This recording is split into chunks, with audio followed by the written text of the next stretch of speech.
Welcome to Running in the 90s, and as you are very well aware of, it is spooky season, but given our upload schedule, it very well might be September by the time you're actually seeing this. But in the vein of wishful thinking, we have decided that we are going to review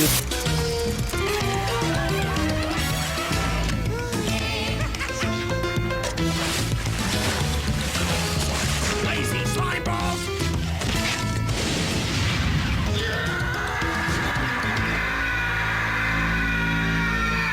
Premiered in 1994, in October, of course. and had about 4 seasons, which I really thought it had like maybe 1 or 2, but it was probably pretty popular, all things considered. All Real Monsters follows 3 little monsters in training, Ikas, Crumb, and Oblina, and their adventures to become real, scary, big monsters. Ikas is like a red dress guy thing, Oblina is like the bottom half of an umbrella, and Crumb is like a blob that holds his eyes.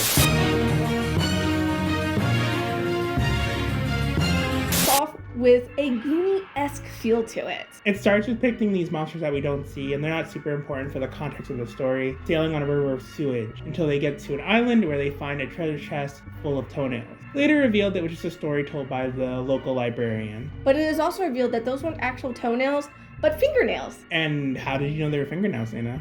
Because they were still attached to the fingers. Yeah.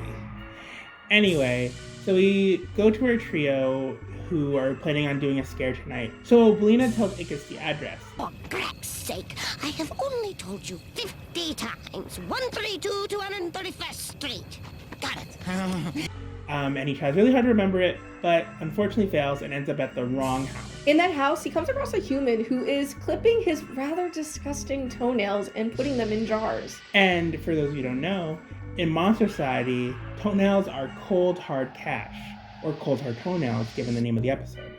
So Ikas takes a jar of toenails and brings it back to the sewer where they live, or the dump where they live. And now Ikas is rich. He's the big man on campus. And in this harrowing tale shows about how the wealth can truly destroy an otherwise normal person or monster.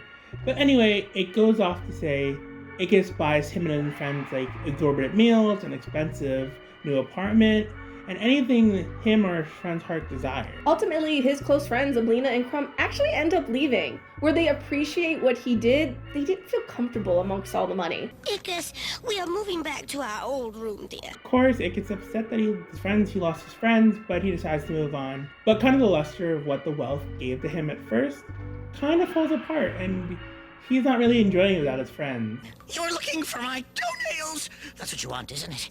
That's what you all want! You're gonna wait till my back is turned and then you're gonna steal my toenails! But despite that, the money corrupts him. And when he realized he spent it all, he went back to that human's house to get the rest of the toenails. But this time he was greedy. Instead of just taking one jar, he tried to take everything. And in taking everything, he made a small mistake and he woke up the man sleeping.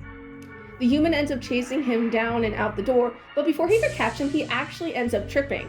And to our surprise as the viewers, not only does he think that he just had a little dream, he thinks the dream is telling him that he needs to make a change in his life, and that he needs to stop hoarding. Must have been a dream. Yes, a dream. A warning dream. If I keep on like this, I'll end up like that greedy little monster. This place is a dump. Well, I've got work to do. Whoopee! When Ikas gets back to the dump, his suitcase that he had the toenails breaks and ends up sinking in the water. And he ends up going after it and unfortunately starts to drown. But luckily for him, Oblina and Crumb are actually just happen to be there, and they go and they save him, as true friends would. Then Ikas realized that friendship was more important than money, standard affair. And it ends with them eating lunch or breakfast, which ends up being to millions and millions of dollars. Ironically. But honestly, and if you think about it in terms of the show, if like money is to us what toenails is to them, then is that supposed to imply that we're supposed to eat toenails? Talking about where ostensibly where babies come from. This, then they touch fingertips and form a blob. Did you say blob, sir? Yes, blob. And much to Oblina's disgust, Ikas keeps making jokes. And I think it's really funny that, the concept of where babies come from for monsters. Do you know so much about blobs anyway?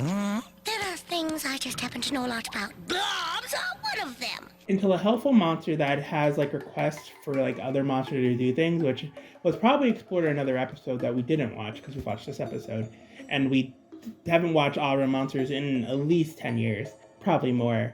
Has a job of a babysitting job for a blob, and it seemed like not a very popular job because the days are crossed out. So right now it's only about 25 hours versus when it was originally for 7 days. And at first, Ablina is like, I'm too busy with school.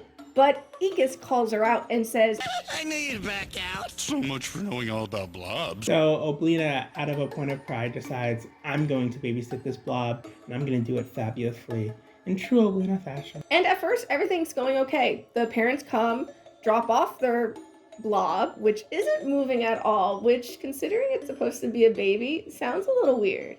But Ablina reassures them that she has tons of experience babysitting blobs and knows a lot about them, so there is nothing to worry about for the next 24 hours and 12 minutes. So it's later revealed that a blob is much more like an egg than an actual baby monster. During the course of the night, the egg hatches into a monster toddler. For those of you who don't know, when monsters are first born, The first 24 hours, this species eats everything in sight. Everything? Well, they prefer to eat other monsters, but So the three decide, after essentially pinning the baby down, they're gonna all sleep in shifts, therefore watching the baby and making sure that neither one of them get eaten. Or the rest of their house, because at this point, about half their house is gone. they do that. They do shifts and they successfully keep the baby from eating anything crazy until Crumb falls asleep on his shift. Next thing you know, Ablina's waking up to her couch being eaten, and almost her. Fortunately, no one gets hurt in this interaction, and they manage to go on the rest of the night without any major incidents happening. But in the morning, their teacher comes to confront them about why they didn't go to class that day. And can I say, that teacher used to terrify me as a kid. Absolutely scary. And I think it's something about effeminate monster men that scare me, because I used to really be scared of him from Powerpuff Girls too. But that's beside the point. I loved him from Powerpuff Girls. He was He the was best. so scary. He was a devil, Dana. He was the best. He was thing. the devil. He was the best. The thing. devil. He was like the devil, but like make it cunt. So, while their teacher cozies up to the baby blob, none the wiser of how old he really is, next thing you know, he ends up in the blob's mouth, already making his way into his digestive tract. But with the help of the three titular heroes of the show, they end up saving him and all kind of like knocking him dazed and unconscious. Just in time for the baby blob's parents to show up, mid pulling their teacher out of the mouth. Larp, Spit that out now! They take their toddler and they give Ablina the toenails that they were owed, and the teacher says, However shall I thank you? And we find the three, sometime later, watching more babies. A lot of baby blobs. So Dana, what do you think of All Around Monsters after revisiting after all these years? Honestly, the only thing I remember of All Around Monsters is the three main characters. I couldn't tell you anything about any of the episodes, but I remember enjoying it.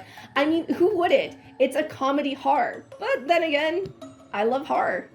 I love horror too. I was watching this and I really didn't feel like it was held up as much as I was when I was a kid.